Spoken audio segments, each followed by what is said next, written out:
I now give the floor to Her Excellency Francine Barron, Minister for Foreign Affairs and CARICOM Affairs of Dominica.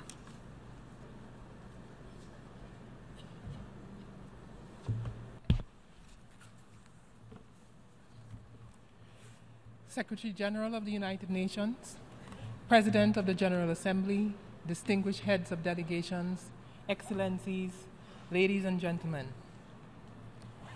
Madam President, I congratulate you on your appointment, and my delegation extends best wishes to you for a productive tenure as we seek to direct the affairs of this important institution in the interest of humanity. I express condolences to the people of Indonesia who are struggling to cope with the effects of the tsunami which impacted them yesterday. We know all too well how challenging this time must be for them, and we express our solidarity. Madam President, there are few moments in the history of a nation that captures the resilience, fortitude, and strength of its people. For us, that moment came on September 8th last year, when Hurricane Maria unleashed its fury of 180 miles per hour winds that brought Dominica to its knees. Immediately after the raging winds and the torrential downpours subsided, our people raised their battered and wounded selves and began the daunting task of search and rescue, clearing roadways, and quickly moved thereafter into rebuilding mode. Madam President, I am proud to stand here 1 year later, representing a people who have fought against adversity from that day to attain some form of normalcy in their lives. I am proud to be representing students who spent months away from classrooms, who endured the inconvenience of no electricity, no internet, and the disruption of living in shelters, but who attained some of the highest scores on the recently concluded Caribbean secondary school examinations. I am proud to stand here representing the farmers who have gone back to their fields and are now harvesting fresh produce to feed our people and for export. I applaud Dominicans far and wide for being part of the relief efforts and the rebuilding process. But I salute in particular those at home who walked for miles every day, up, down, and across the island to be of service, who worked countless hours to save lives, to provide essential services, and to deliver vital supplies to those in need. Hurricane Maria wreaked havoc on Dominica, but the world must be told of the strength of Dominicans, our tenacity, and our determination as a people. The efforts of our people were keenly matched by the outpouring of support that we received from members of this UN family, from our brothers and sisters in the Caribbean region to our international partners and friends. Ordinary men and women across the globe reached out to us to lend a helping hand. As we speak, scores of volunteers are on the ground helping with the rebuilding efforts. The tremendous support that we have received from regional response agencies and international organizations, both within and outside the UN system, and institutions like the World Bank, all of these efforts have contributed significantly to the progress that we have made thus far. We cannot on this occasion single out those many persons, countries, and organizations that reached out to us. But the people of Dominica are eternally grateful to all of you for standing with us in our darkest hour. Thank you all. Madam President, a few days following the passage of Hurricane Maria, our Prime Minister, Honorable Roosevelt Skerrit, stood before this august body and sounded a call for action. He called for the world to wake up and take note that the war of climate change had come to our shores. He echoed a call to all countries, big and small, developed and developing, to come together to save our planet. 1 year later, where are we? What have we done? What have we achieved? Among and around us are many who still deny the reality of climate change. We have not, as a global community, agreed upon a plan for implementation of the commitments made in Paris at COP21. Additionally, we have not mobilized the resources to capitalize the $100 billion per year, which was agreed upon to assist the most vulnerable to adapt and mitigate against the harmful effects of climate change. While we have failed to live up to these commitments, Arctic ice shelves continue to melt at an alarming rate. The oceans continue to get warmer. Hurricanes and storms continue to develop and threaten countries. Drought becomes more severe and flooding more pronounced. Climate change is therefore the global responsibility of our time. I do not even for a brief moment say this lightly.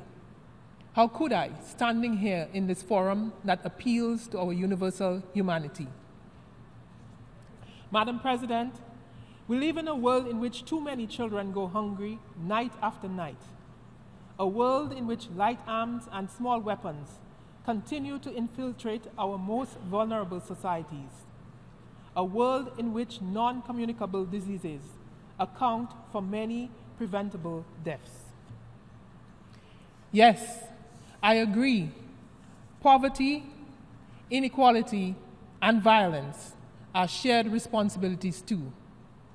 But their modern-day manifestations are wrapped up in climate change. Climate change arises from activities that support and reflect inequalities. And always it is the poor who suffer the most.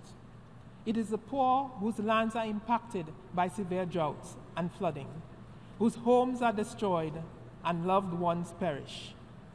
And it is the poor who have the least capacity to escape the heavy burdens of poverty, disease, and death. Madam President, much violence stems directly from climate change-induced scarcity of things, like water or productive lands. Climate change is the main symptom of our world's broken economy, society, and humanity. Distinguished delegates, this is precisely the issues for which we have assembled our United Nations. Let this not be just another moment to simply sharpen the rhetoric or to speak merely of redoubling current efforts. We have done that too many times before, and we have watched climate change ravage on regardless.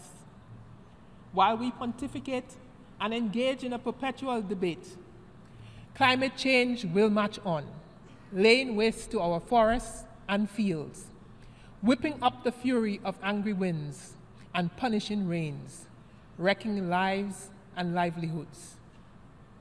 It is no secret that the lack of motivation by some countries to take the required actions is rooted in this economic truth that those who gain most from the activities that create climate change remain the most removed from its dire consequences.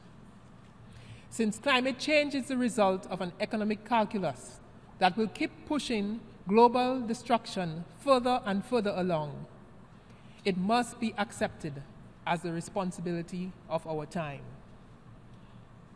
One we must put our collective efforts behind to arrest. Madam President, it was only after Prime Minister Skerrit left this hall last year that the international experts completed the post-disaster needs assessment for Dominica. Their conclusions disclosed that a single hurricane in a few hours caused loss and damage equivalent to 226% of our country's GDP. A mere 2 years prior, a tropical storm had wiped out the equivalent of 90% of our GDP. The cost of building back better, of building a resilient nation, comes with a price tag far in excess of what small developing states like Dominica are able to meet single-handedly. This is exacerbated by the debilitating impact these events have on economic activities. it deprives the country of much-needed revenue at a critical time. As I speak to you this minute, dangerous storms are gathering in the Western Atlantic. As climate change warms the seas and feeds the rainstorms, the risk of future loss and damage grow. Yet the price of production and the consumption of goods that contribute to climate change is not set to compensate us for our losses and damages resulting from it. Madam President, from the perspective of our shared destiny, these goods will be overproduced and overconsumed. Climate change is not a freak of nature. It is as man-made as power and greed. The polluter pays is an accepted principle, a golden nexus of morality, economics, and environmental policy. The polluter pays is tried and tested at the national level, but alas, on the international level, it is the victim who pays. Consider the insurance model championed by many industrialized countries and international agencies as the solution to climate change. Island states on the front line are being asked to take out additional insurance against the losses and damage which are the direct results of a change in climate caused by others. This is asking the victim to pay by installment. The insane equivalent would be the arsonist saying to you that instead of trying to stop him setting fire to your house, you should take on fire insurance. Distinguished delegates, if our principal response to man-made climate change is to make it easier for the victims to foot the bill, then the march of climate change will press on unimpeded. It is therefore untenable, indefensible, and downright unacceptable. Madam President, the game changer would be establishing a different kind of insurance, especially for vulnerable and at-risk countries like ours, that pays out quickly to the victims of climate disasters. Fairness requires that this insurance mechanism must be funded by those who have contributed most to climate change. Additionally, this needs to be scaled up as a matter of urgency. We have a Caribbean Risk Insurance Fund, which paid out funds for the immediate relief efforts. But it does not have the capacity to insure against loss and damage. Today, I wish to propose that the United Nations oversee a climate loss and damage insurance fund, where premiums are paid by those who have contributed most and continue to contribute to climate change, and that payouts go quickly to those who suffer the direct consequences of climate disasters, once independently declared to be such. Madam President, ending the inequality that separates those who gain and those who lose will remove the fuel lines of climate change. This is what an international community serious about halting climate change must do. Madam President, we urge you to do this, and we hope your feet are swift, because we can no longer afford to wait. Our people needed sanctuary and safety yesterday, not tomorrow. In the past 12 months, while contending with the sheer hard graft of relief and early recovery efforts, housing the vulnerable and restoring essential services, Dominica instituted a plan to make it the first climate-resilient nation in the world. We have drafted legislation to establish the Climate Resilience Execution Agency of Dominica, which will deliver the projects that will achieve this goal. We have recruited its leadership, identified $1 billion worth of critical projects to complement this plan. We have rolled up our sleeves and started work. Our plan is based around designing super-resilient networks, waterproofing our economy, and building resilient communities. As we have critically examined the core of what it takes to be resilient, we have found that what looked insurmountable from a distance is not so daunting up close. distinguished delegates, this realization has buoyed up our confidence and re-energized every Dominican. By the grace of God, therefore, and with the continued support of partners in the global community, we will become the first climate resilient nation in the world. We encourage other vulnerable small island states to embark on building resilience to climate change. The costs, however, are above and beyond the capacity of small states. Support from international organizations and member states with the requisite technical expertise and financial resources is critical. The role of the UN is therefore central in coordinating and mobilizing resources. The creation of a special international climate change resilience facility to provide technical and financial resources should be given most urgent attention. The existing global economic and development architecture must facilitate this new development paradigm. Official development assistance must be re-engineered to take into account the vulnerability of small island states and the imperative of building resilience to climate change. The international financial institutions must rethink the classification of debt. It must rethink also for essential services and vital infrastructure. And so, while we battle the effects of climate change, we are supremely conscious that there are many other challenges confronting our region and indeed the wider world. Two emerging global problems brought on by climate change is that of climate migration and disaster refugees. Although not full-blown, some countries that act as safe havens have begun to feel the pressures. This further underscores that the emerging problems brought on by the effects of climate change require urgent global attention.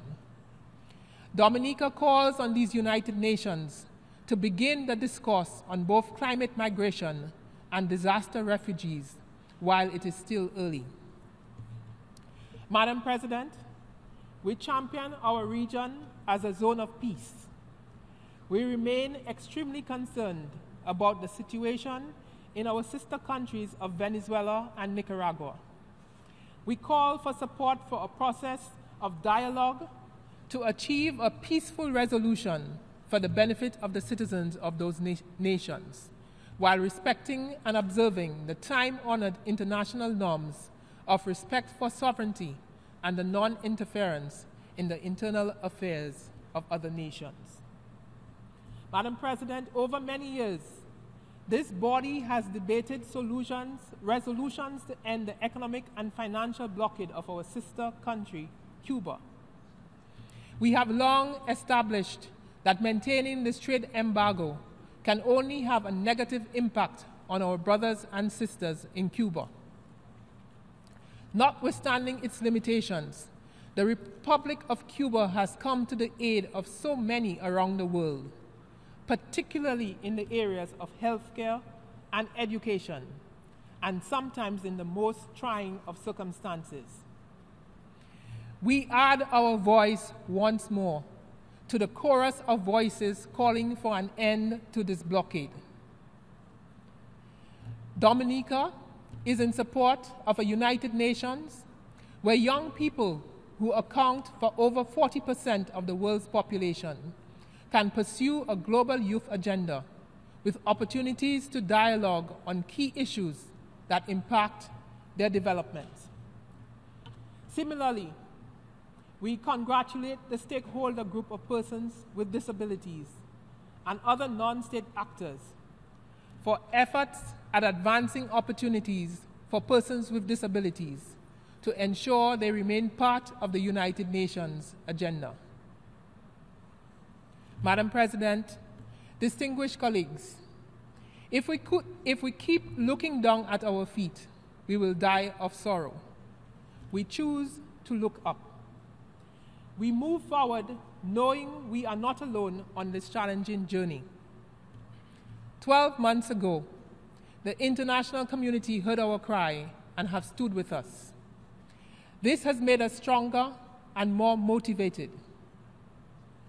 To those who came, we thank you and urge you to stay the course over this next few years. Let us set the example for a better future for all mankind. Let history record what we did and not what we said. What efforts we made to end the march of climate change globally and to reduce our vulnerabilities locally. We together must grasp this moment. Thank you, and God bless these United Nations.